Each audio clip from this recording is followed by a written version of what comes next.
Hello friends, स्वागत है आपको हमारे प्यारे से यूट्यूब चैनल प्रज्ञा एजुकेशन सोसाइटी में। फ्रेंड्स, आज हम लोग क्लास 10th के फिजिक्स पढ़ेंगे, जिसमें मैं चैप्टर 5 की कुछ बहुत ही वेरी इंपॉर्टेंट प्रश्नों को बताऊंगी।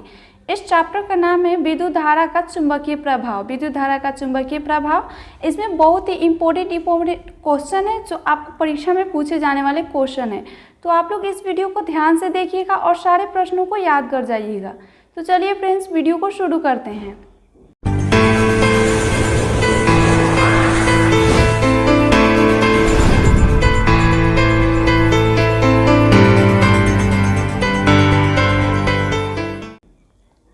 आपका 1 नंबर प्रश्न है, चुंबक के उत्तर तथा दक्षिण ध्रुव को मिलाने वाली रेखाओं को क्या कहते हैं? चुंबक के उत्तर तथा दक्षिण ध्रुव को मिलाने वाली रेखाओं को क्या कहते हैं? तो आपका राइट आंसर होगा, चुंबक के उत्तर तथा दक्षिण ध्रुव को मिलाने वाली रेखा को चुंबकीय अक्ष कहलाती है। चुंबक के उत्तर तथा दक्षिण ध्रुव को मिलाने वाली रेखा चुंबकीय अक्ष कहलाती है। अगला प्रश्न है, चुंबक के सिरे के निकट का वह बिंदु जहां चुंबक का आकर्षण बल सबसे अधिक होता है उसे क्या कहते हैं? चुंबक के सिरे के निकट का वह बिंदु जहां चुंबक का आकर्षण बल सबसे अधिक होता है उसे क्या कहते हैं? तो आपका राइट आंसर होगा चुंबकीय क्षेत्र। चुंबकीय क्षेत्र। अगला प्रश्न है, क्या दो चुंबकीय रेखाएं एक दूसरे को काट सकती है? क्या दो चुंबकीय रेखाएं एक दूसरे को काट सकती है? तो आपका राइट आंसर होगा, दो चुंबकीय रेखाएं एक दूसरे को नहीं काट सकती। ये तो आप लोगों को भी मालूम होगा कि दो चुंबकीय जो रेखा होता है वो आप एक दूसरे को नहीं काट सकती हैं। अगला प्रश्न है, ओस्टेट के प्रयोग में चुंबकीय सुई के विचलन की दिशा किन किन बातों पर निर्भर करती है? ओस्टेट के प्रयोग में चुंबकीय सुई के विचलन की दिशा किन किन बातों पर निर्भर करती है? तो आपका राइट आंसर होगा, ओस्टेट के प्रयोग में चुंबकीय सुई के विचलन की दिशा निम्नलिखित बातों पर निर्भर करती है। 1 नंबर धारा की दिशा और 2 नंबर चुंबकीय सुई की स्थिति। अगला प्रश्न है, परिनालिका किसे कहते हैं? परिनालिका किसे कहते हैं?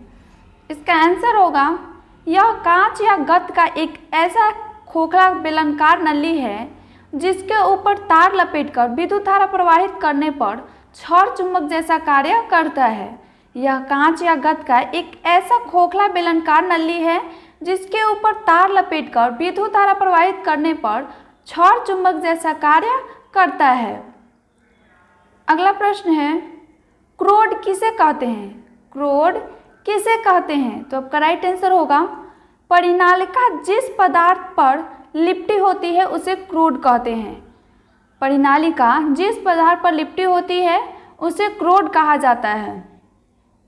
अगला प्रश्न है, विद्युत चुंबकीय प्रेरण किसे कहते हैं? विद्युत चुंबकीय प्रेरण किसे कहते हैं? तो आपका राइट आंसर होगा, वह प्रक्रम जिसके द्वारा किसी चालक के परिवर्ती चुंबकीय क्षेत्र के कारण किसी अन्य चालक में विद्युत धारा प्रेरित करती है, इसे विद्युत चुंबकीय प्रेरण कहा जाता है। वह प्रक्रम जिसके द्वारा किसी चालक के परिवर्ती चुंबकीय क्षेत्र के कारण किसी अन्य चालक में विद्युत धारा प्रेरित करती है, इसे चुंबकीय प्रेरण कहा जाता है।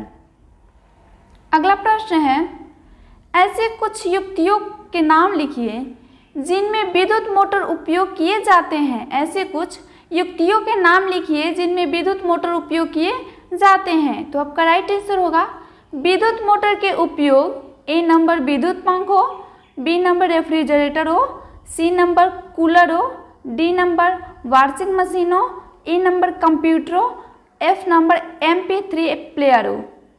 विद्युत मोटर का उपयोग विद्युत पंख हो, रेफ्रिजरेटर हो, कूलर हो, वॉशिंग मशीन हो, कंप्यूटर हो, MP3 प्लेयर हो।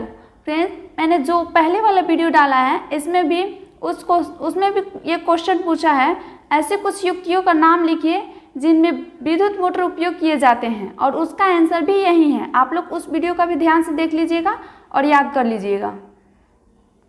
आपका अगला प्रश्न है, विद्युत जनित्र क्या है? विद्युत जनित्र क्या है? तो आपका राइट आंसर होगा, विद्युत जनित्र एक ऐसा यंत्र है जिसके द्वारा यांत्रिक ऊर्जा को विद्युत ऊर्जा में परिवर्तित किया जाता है। विद्युत जनित्र एक ऐसा यंत्र है जिसके द्वारा यांत्रिक ऊर्जा को विद्युत ऊर्जा में परिवर्तित किया जाता है। अगला प्रश्न है, विद्युत जनित्र का एक उपयोग लिखें। विद्युत जनित्र का क्या उपयोग है, उसका उपयोग लिखें। तो आपका राइट आंसर होगा, विद्युत जनित्र का उपयोग घरों एवं व्यावसायिक स्थानों में विद्युत उपकरणों को चलाने के लिए किया जाता है। विद्युत जनित्र का उपयोग घरों एवं व्यावसायिक स्थानों में विद्युत उपकरणों को चलाने में किया जाता है। अगला प्रश्न है, दृष्ट धारा के कुछ स्रोतों के नाम लिखिए। दृष्ट धारा के कुछ स्रोतों के नाम लिखिए। तो आपका राइट आंसर होगा, दृष्ट धारा के कुछ स्रोतों के नाम ये हैं। ए नंबर शुष्क cell, B number button cell, C number land बैटरियाँ, डी नंबर डीसी जनित्र। दृष्टि धारा के कुछ स्रोतों के नाम ये हैं, शुष्क सेल, बटन सेल, लैंड बैटरियाँ, डीसी जनित्र। अगला प्रश्न है,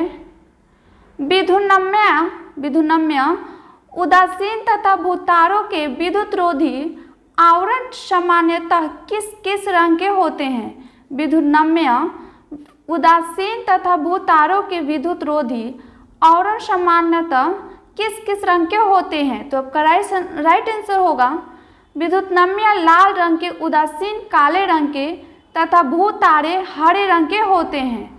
विधुनम्य लाल रंग के, उदासीन काले रंग के तथा भूतारे हरे रंग के होते हैं। अगला प्रश्न है, घरेलू कार्यों के लिए व्यवहार किए जाने वाली बिजली क्या है। घरेलू कार्य के लिए व्यवहार किए जाने वाली बिजली क्या है। तो आपका राइट आंसर होगा, main line power. Main line power, इसे 220 वोल्ट 50 हर्ट्ज कहते हैं। इसे 220 वोल्ट और 50 हर्ट्ज कहते हैं। अगला प्रश्न है, घरों के विद्युत परिपथ में विद्युत उपकरण किस क्रम में जोड़े जाते हैं। घरों के विद्युत परिपथ में विद्युत उपकरण किस क्रम में जोड़े जाते हैं। तो आपका राइट आंसर होगा, श्रेणी क्रम में जोड़े जाते हैं। घरों के विद्युत परिपथ में विद्युत उपकरण श्रेणी क्रम में जोड़े जाते हैं। अगला प्रश्न है, मुख्य धारा में वोल्टता का अधिकतम मान जिसके लिए फ्यूज पिघल जाता है, वह फ्यूज के किस गुण को निर्धारण करता है। मुख्य धारा में वोल्टता का अधिकतम मान जिसके लिए फ्यूज पिघल जाता है, वह फ्यूज के किस गुण को निर्धारित करता है। तो आपका राइट आंसर होगा, फ्यूज पिघलना फ्यूज की क्षमता के गुण को निर्धारित करता है। फ्यूज पिघलना फ्यूज की क्षमता के गुण को निर्धारित करता है। अगला प्रश्न है, क्या मैक्सवेल के दक्षिणावर्त नियम में मुट्ठी की अंगुलियों की दिशा चुंबकीय क्षेत्र की दिशा को प्रदर्शित करती है। क्या मैक्सवेल के दक्षिणावर्त नियम में मुट्ठी की अंगुलियों की दिशा चुंबकीय क्षेत्र की दिशा को प्रदर्शित करती है। तो आपका राइट आंसर होगा हाँ। फ्रेंड्स, इसमें मैंने 16 जो क्वेश्चन बताए हो बहुत ही वेरी इंपॉर्टेंट है। तो आप लोग इस वीडियो को ध्यान से देखिएगा फ्रेंड्स, और सारे क्वेश्चन को याद कर जाइएगा। ये आपको परीक्षा में बहुत ही मदद करेगा और सारे परीक्षा में पूछे जाने वाले प्रश्न हैं। तो आप लोग इस वीडियो को ध्यान से देखिएगा। चलिए फ्रेंड्स, आज हम लोग इतना ही रहने देते हैं, फिर मिलेंगे अगले वीडियो में। धन्यवाद।